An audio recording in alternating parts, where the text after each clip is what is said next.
another great interview. Y'all gonna love this one, I'm telling you. All right. So tell us a little bit about yourself. What's your name? My name is Anthony Alipao. Originally, I'm from Surigao City. I was born and raised in Olongapo in Manila. I'm Olongapo baby, they call it. And I got married in 2010. And I'm now living here in Cebu. Good. All right. Yeah. So can you tell us a little bit about your family? Like tell me maybe why you live in this community in this area. Yeah, I like Cebu. Yeah, I've been throughout some places in the Philippines, like Manila. I've been there. Some other place in Mindanao. I've been to Davao. I've been to Cebu, and basically, I felt like I fit here. I like it here. Yeah, That's so good. I decided to stay here. Okay, good. So can you tell us about like your kids? Like how many kids do you have? Like do you have boys, do you have girls, their ages? It was exciting, and it was also a roller coaster ride when it comes to kids. First, I have only one daughter. Um, at first, we only have one. I never expect to have more children. She's already 19 years old, Oh wow. and then the next one is 10, and the next one is 8. So there's long years of gap. Mm. But I considered it as a challenge and a blessings, because the Bible says that you will have children in your old age. Yeah, because your children, I guess I could say, really what you're saying is right. Because I'm thinking, as we get older, and that's something I really thought about too, was like when we get older, we need our kids to like take care of us when we get old.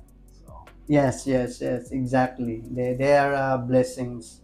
Children are blessings. Yeah.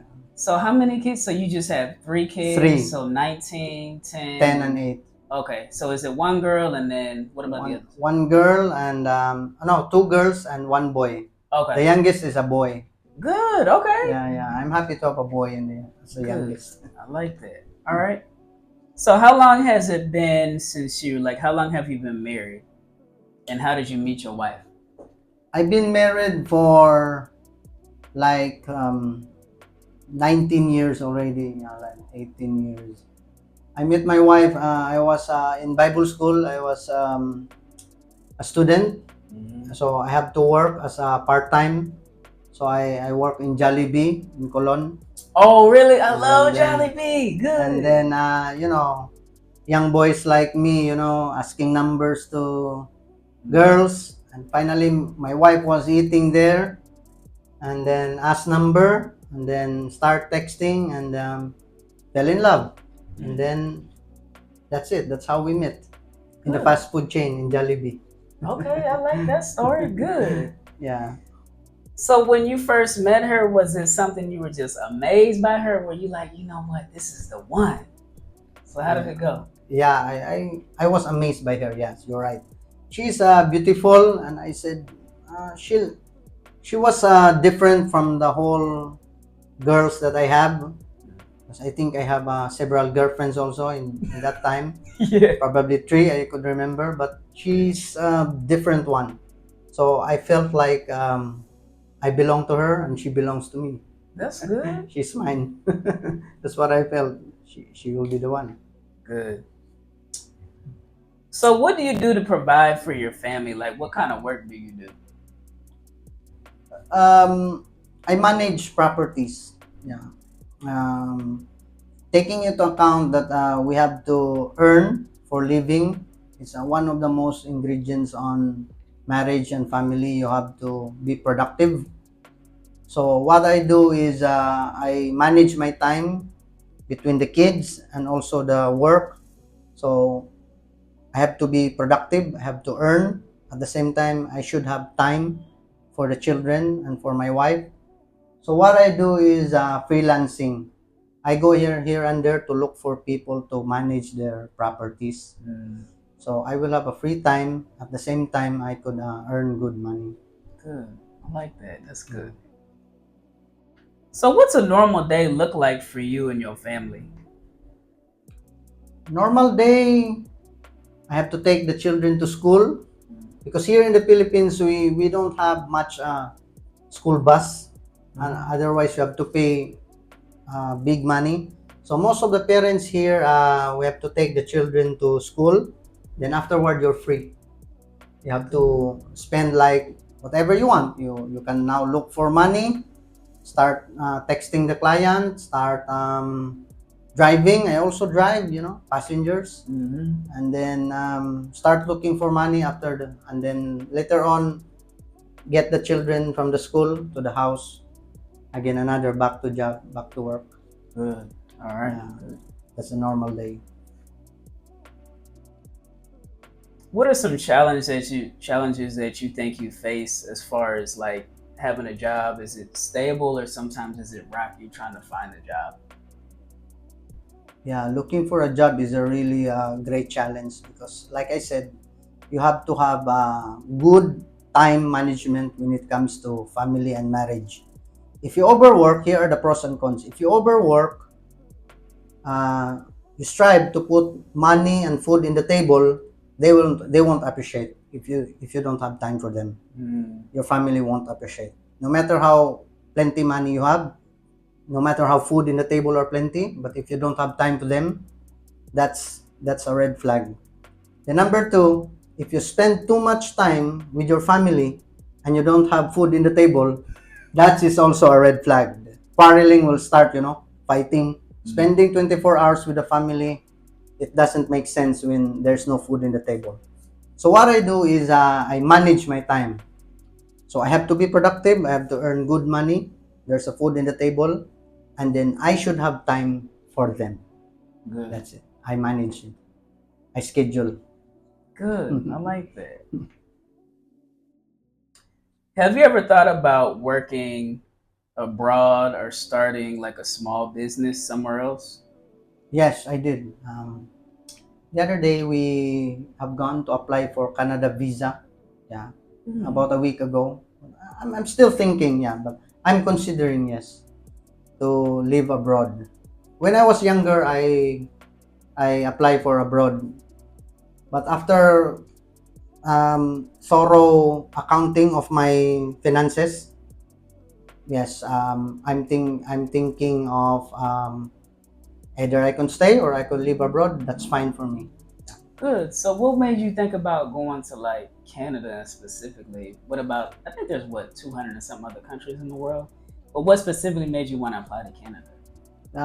They said that the visa is easy, Mm. and especially family visa, they are not very strict. Unlike the US, the guidelines is very high, like it's beyond the reach. Yeah, Canada is a little bit lower, so it is reachable, like family, like children, and like that. Yeah, job, and also environment. Good. Uh, but I'm contented here. If I could not go abroad, I'm fine here. Good. Do you have family in Canada too? A friend, yeah, I have a Canadian friend. I met him in the hotel. Mm. He was checking in, and he became my friend. So we were chatting, and I have a family relative only in Canada, but we don't have much communication. Mm. Okay. What kind of job would you love to have if you were given an opportunity to work like any type of job that you wanted? I will choose rental. Yeah, this is for me is the best rental. This Hmm. is just on the middle, but the up one is investing. But investing, I don't have much resources as of now, so Hmm. I go on rental. I think rental is a good job because your time is flexible. You're not pressured with time, and also you have not pressured with money. All you have to do is just collect the rent. Hmm. Like if you have three properties or two properties, you have to just collect the rent and see the maintenance and everything. Other than jobs like delivery, you have to, grind. You have to be physically fit. You have to be, keep up with the standards. But when it comes to rental, all you have to do is like it's like you're just playing a chess with your Yes. properties. I like, oh, because you're moving around and going different Yeah, you move places. around. Yeah. I like that. Did Yeah. you ever have, I guess I would say, as a kid, did you ever have an idea of a job that was like, as a kid, I dreamed of this type of job? Did you ever have a job like Yes, that? yes. I dream of several jobs. Like I dream of driving. I like driving. I also dream of a church job, like ministering, like a pastor. I also dream of that. I projected myself with that. And I also dream of doctor. Yes. I like that. Any, it's like a special type of doctor or just a regular doctor? Special type. I want to help people. Good. I felt like if I being a doctor, I can help a lot of people. Mm. Not really into making money, but I'm just thinking, how I could help the patient. I could help people who don't have money. Like that's it. I just want to be a help. So I dream always of a doctor. When I was elementary, I have several books and Mhm. I read all like from the heart to the brain and to the Yeah. bones and everything. So when people try to talk to me and tell me something like I said in the Facebook, oh, I already learned that when I was elementary. Good. I like that. Okay. That's good. Mm. What have you taught your kids about responsibilities, like about life? I teach my kids to be, to save money and also to do business. Okay. Yeah, I teach my kids because when you go to school, they don't really teach you about money. Mm-hmm. They just teach you about job. So Yeah. I have a daughter today. She's now 19 years old. I don't pressurize her. Actually, she never studied first semester. I never pressurize her. I don't want to be a parent who pressure the children, because if you pressure the children, what will happen is they become rebellious. Mm. So either they will you have to lose them, otherwise you lose them. So that's the idea. So what I do is I give good advice to my children to invest money, save money, and then later on to invest. That's what I teach them. So I start opening them accounts. So one day, hopefully, they're going to manage their money well. Good. I like that. Okay. What's the hardest part of being a father as far as like your situation or your lifestyle? Like, what would you say is the hardest part? The hardest part, I think, is being the leader. Mm. Yeah. As a father, you are the leader. You are the driver. You steer the family in the direction which you want to go, like with the support also of your wife, of course, because the Bible says you are the head of the family. So what you do is you are a leader in everything. Like you are the leader in finances, you are the leader in health. You have to monitor what are they eating, are they drinking water, everything. Health is a very important thing. You also have to be a leader. Some parents are not leader, like they allow their children whatever they eat, whatever. Later on, they will struggle by health, and you're the one to blame. So the hardest part is monitoring. So you have to monitor if they're eating properly, their health condition, financial standing. You have to monitor your finances. So that is the challenging part. Mm. Emotional, you have to show them love, because nobody is going to show love to your children, only you. Yeah. Other people are not going to love your children. Yep. Your relative is going to love them. Your other family, your brother is not going to love them, only you. So you have to be strict when it comes to leadership of the family. Good. Okay. What are your biggest dreams for your children? Yeah. My biggest dream for my children is to see them happy, to see them succeed, at the same time healthy.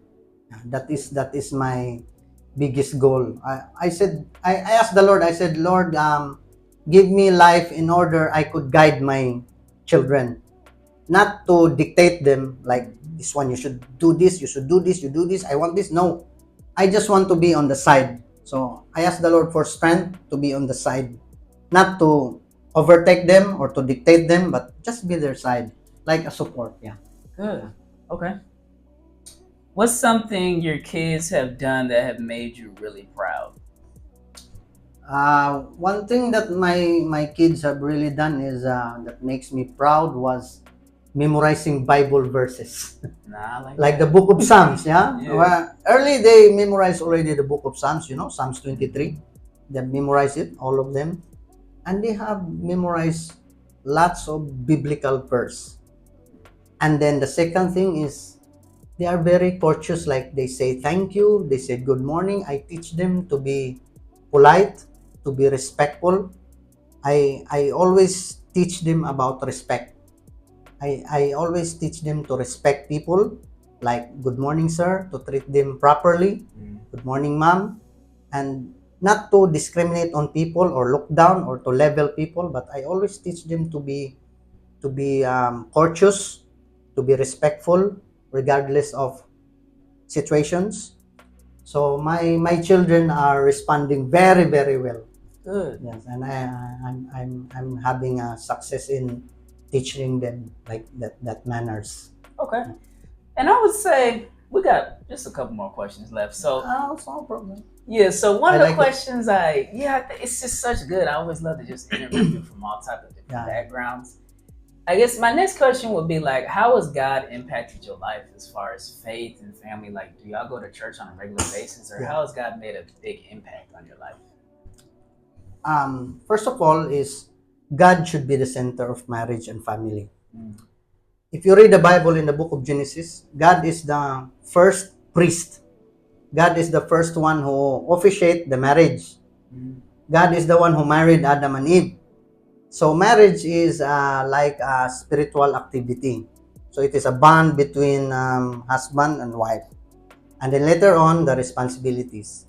So I teach my children to be God-centered, to pray, whatever the situations, like something happened, husband and wife got separated, family got separated. You have a sense of what you call that, a sense of lightness when your family is in worshiping God, no matter how the situation is. Like we got separated, my children are separated from other place, but when my daughter said that she's praying, she's praising the Lord, I'm just happy. Whatever situation, I consider the Lord and His presence is like a anesthesia. Like, God cannot take away your pain. That is 100%. We could argue with that all day long.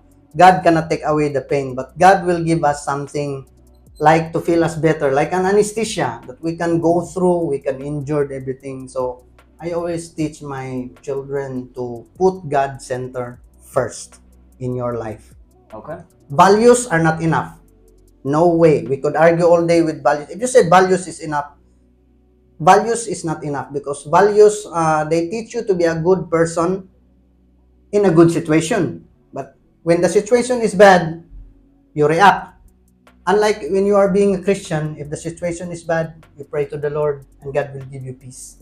So that's the difference between an earthly values and the spiritual values. So the earthly values depends on the situation, but the spiritual values, it doesn't depend on the situation. It depends on God and your heart. Good. Okay. That is very, very important, and I learned that a lot by experience. Here in Cebu, I work with very rich families. Yeah, rich people here in Cebu. I work a lot of families here, in rich people in Cebu, but I have seen their marriage, crumpled. I see them so many family problems, and most of them, of those things that I said, they are not Christ-centered. They are not God-centered. So problem is going to overtake along the way. Yeah. Good. I like that. Yeah. Having money is not enough. Yeah. No matter how rich you are, it's not enough. Having so many time is not also enough. Having a good stature is not enough. Having being healthy is not enough. But having God and Christ in your heart is enough. So I just got two more questions left. So my Yeah. first question is, if you could tell another father out there, because this goes out all across the world, like what would you tell another father, like as forms of encouragement or being a good father, like I would say a young father that's a first-time father. What would you tell them about becoming a father? My advice to all fathers out here who are viewing, is to put God at the center of your life. Put Christ at the center. So this is very, very proven solutions because like I said, I've been through the rich people family here. When I said rich, they are very, very rich. But when you don't have peace in your heart, when you don't have God in your heart, that's there surely they will be lacking. I'm not talking about religion. I'm just talking about putting Christ in your heart. You have to pray. You have to dedicate your life, put situations to God. Like if you are a new married couple, there should be a challenge. Um, Poor family, rich family, healthy family, rich family, they have one thing in common. And the one thing they have in common is that when you don't have God or you have God, that is the difference really maker out there.